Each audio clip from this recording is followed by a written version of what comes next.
Assalamu alaikum. Today on Norin Academy, we discuss climate technology and our divine responsibility. If you benefit, please support by subscribing and sharing as a sadaqah. So let's just dive right in. We're going to start with a pretty deep question. Think about it.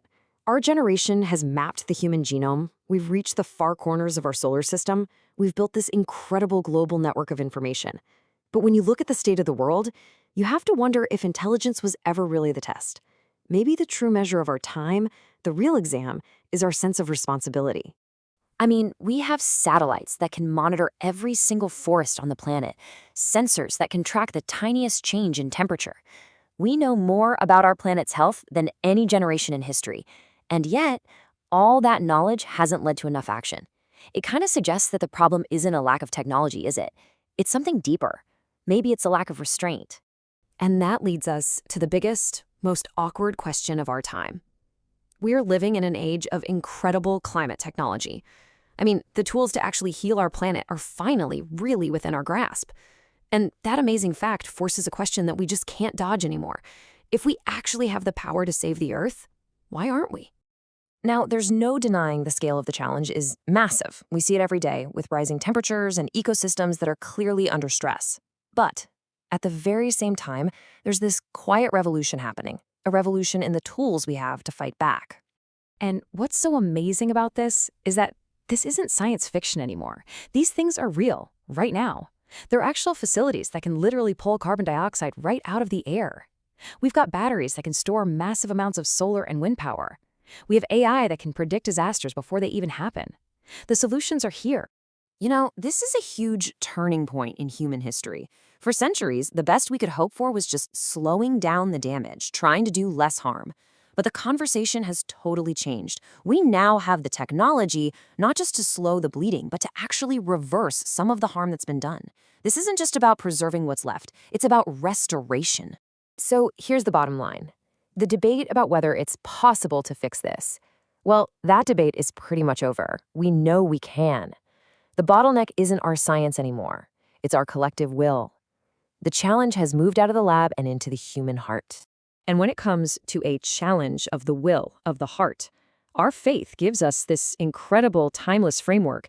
Islam speaks directly to this moment of great choice and even greater responsibility. In this incredibly powerful verse, Allah Jalla wa Ala, He defines our relationship with the world so clearly. He tells us that He has placed us here as successors, as stewards. Now, that's not just a passing comment. That's a sacred job description. And this sacred role has a name, Khilafa. And what it means is that we don't own this planet. We don't own the oceans, the mountains, or the animals. We are just its caretakers, its guardians. We've been entrusted with its well-being for a short time. The real ownership belongs only to Allah. Our job is simply stewardship. You see how this completely reframes the whole issue? When you look at the earth through the lens of your faith, protecting a forest or cleaning an ocean is no longer just a political debate. It becomes an act of fulfilling our Amanah, that sacred trust from our Creator. It's an act of worship. It's an act of obedience. And this idea, this deep sense of stewardship, it isn't some New Age concept we've added to our tradition. Not at all. It's actually a fundamental part of a legacy that, frankly, we need to reclaim. Muslim civilizations were once pioneers in sustainable living. I'm talking about brilliant water systems that made deserts bloom, cities designed to work with the climate, not against it. They set up some of the world's first conservation zones for land and wildlife. And why? It was all driven by this profound belief that everything in creation is constantly praising Allah subhanahu wa ta'ala, and that we have no right to silence that praise with our carelessness. For our ancestors, science wasn't a tool to dominate and exploit nature. It was a way to live in balance with it. Science was put in the service of sustainability. And that mindset, that is our forgotten inheritance. It's just waiting for us to rediscover it and put it to work today. But, and this is a really big but, as we get our hands on all these powerful new climate technologies, we're forced to ask some very hard, very serious ethical questions. Because, you know, a tool is only as good as the intention of the person using it. So we have to ask ourselves, are these amazing technological fixes going to be used justly? Will they help the poorest communities, the ones who are hit hardest by climate change? Or are they just going to end up protecting the interests of the rich and powerful? And here's another one. Are we going to use this amazing tech like a fancy band-aid? Fix the symptoms of the problem while completely ignoring the disease? Are we going to pull carbon out of the air just so we can continue the exact same patterns of greed, waste, and overconsumption that put it there to begin with? And that brings us right to the heart of the matter. You see the tension, right?